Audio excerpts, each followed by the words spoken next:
knows these, or the algorithm kind of likes them, or it's like a combination of both. But yeah, I think I'm just gonna kind of listen to the universe and keep making them.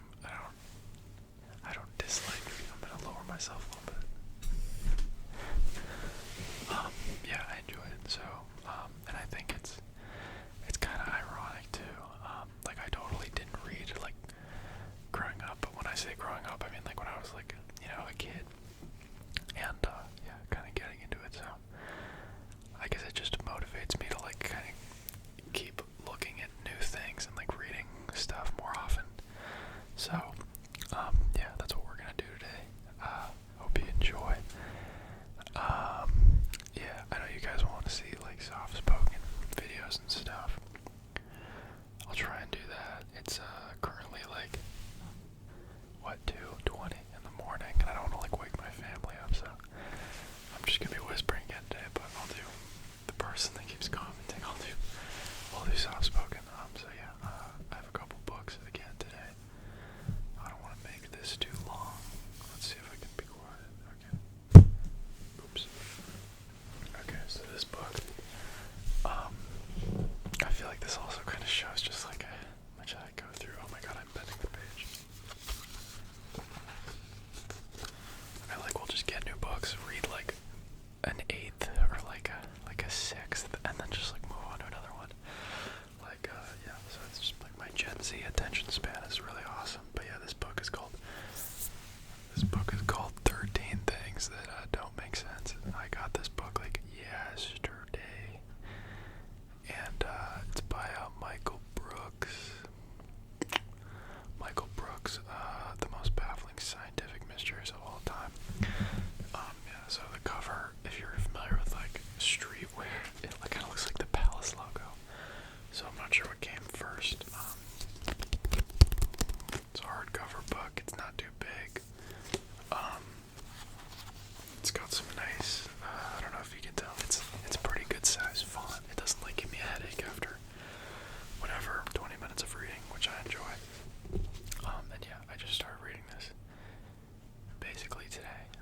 Funny story, I was wandering around one of the local colleges where I live, not the college I go to, and I actually got this book from so recently there was a tenured professor at the university, and he actually passed away, and he donated, it was either him or his family donated basically his whole book collection. And my god, I should know this. His name was Roger Bingham. So I know he was like a British guy, and yeah, collaborative library, but I'm pretty sure it's just like his whole collection. So this used to belong to Roger Bingham, so shout out Roger.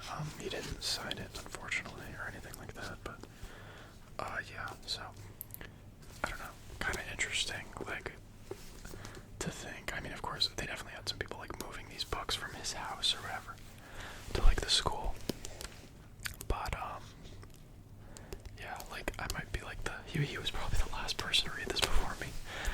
I mean, maybe not, I don't totally know, but kind of interesting to think about.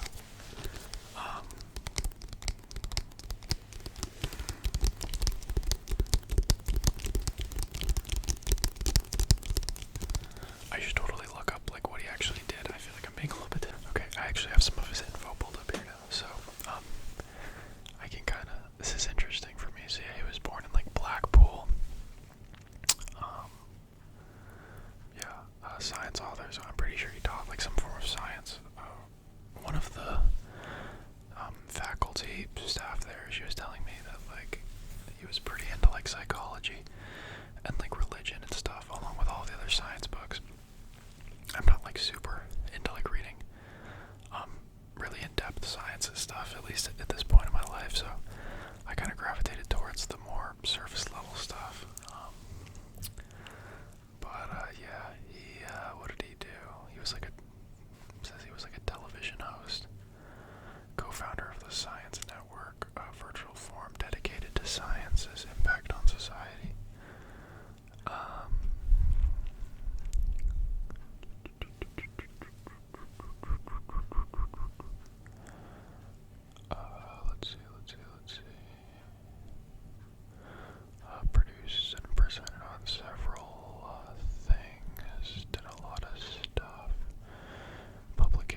it's like, no, you can't. So the first chapter, I've only gone through like the first chapter. There's like a couple chapters. There's like 13 chapters. Let's see. There's a little introduction to the missing universe. Oh yeah. We only account for about 4%. We can only account for about 4% of the cosmos or whatever. I'll try and keep my page marked real quick. So yeah, initially, the first major topic in this book, chapter 1, he talks about like dark matter, which if you're familiar with like Call of Duty, you play COD, you know, it's like a camo that you can get on a gun, but yeah, it's an actual thing in real life too, which is pretty interesting. I mean, but yeah, I didn't really know what it was prior. I knew it was like a thing that, you know, kind of freaked some people out. But, yeah, so he talked about it. When I see Michael Brooks, the author, and from my, you know, very surface level understanding, it's basically, so the reason why it needs to exist is because like when we observe, you know, distant celestial objects like, you know, galaxies and stuff, like, you know, outside of the Milky Way, the way we measure them is like based on mass, and we measure the mass of the galaxies based on light and like orbits as well. So, you know, depending on the mass of an object, yeah, that's gauged by like the light it's producing. But I totally don't know what I'm talking about. So essentially, okay, I'm gonna put it in very layman's terms for myself, not for you guys. I'm sure, you know, you could probably grasp this a little bit better if you did a quick Google. But you know, essentially the mass of these objects is a lot bigger than the light that they're producing. The mass of these objects is a lot bigger than the light they're producing would, you know, have you believe. So essentially, there needs to be more mass there that isn't producing light, which doesn't make sense. So matter there that's not producing light, which is like the dark matter. So yeah, that's what dark matter is basically, and there's a lot of it. I think in the chapter it said that they were estimating it takes up like about, like, I don't know, 25% of like the universe or something like that. Like we're like in the dark matter too. Like there's dark matter here, and it just kind of hangs out. You know, it chills. It like, I don't know. It's like it exists, but like they don't know how to like measure it or whatever. And I don't know if they've like exactly proven its existence, but in order to like make our current equations of measuring the universe make sense, it needs to like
dude.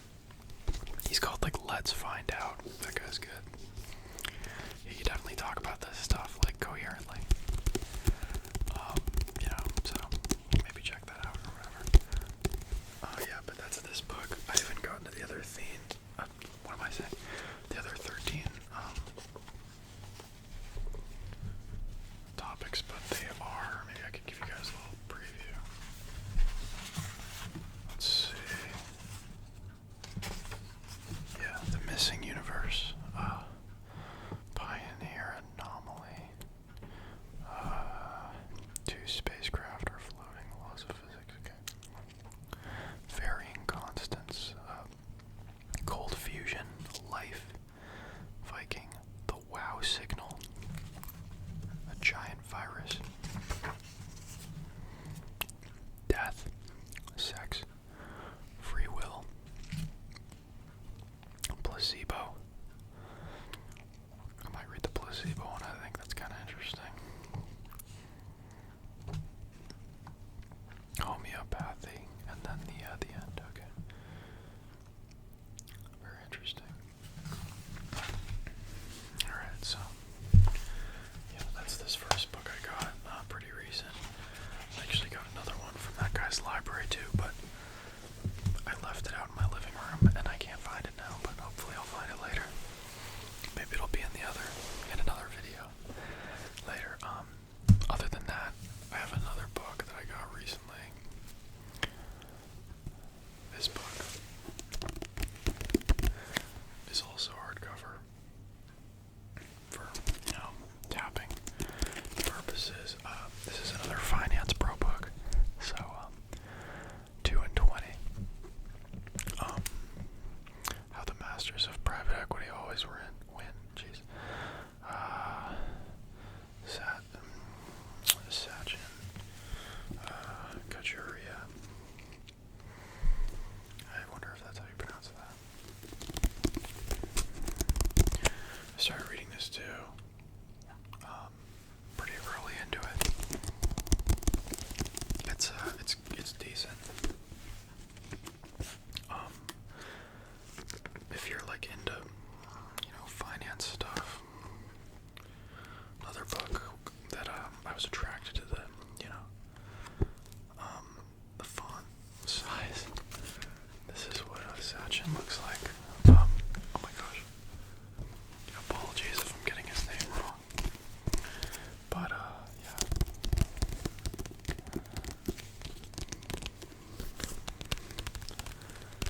I honestly don't have a ton to say about this book. Maybe it's because I'm kind of blanking on the content. But he's pretty blunt with his explanations and doesn't go too in depth, which I enjoy. I feel like, me personally, I like reading to kind of, relax more and kind of get inspiration. And if something is really thought-provoking, I can kind of just do research on my own. Or just ask ChatGPT, like a specific question I have. I found that to be, pretty productive. I mean, of course, before the internet, you wouldn't have been able to do this, right? But this book was written fairly recently, so I think that's another thing, textbooks have become fairly obsolete, I feel like, recently. Yeah, back in the day, if you needed info, you would have to, find it in a library, presumably, but, with the advent of the internet, I think that it can be helpful to write books that are very broad and give you, if you really want to go in depth, you just figure it out on your own. Yeah, so 2 and 20. Interesting name he talked about. A lot of key players. If you're interested in getting a broad overview,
100% on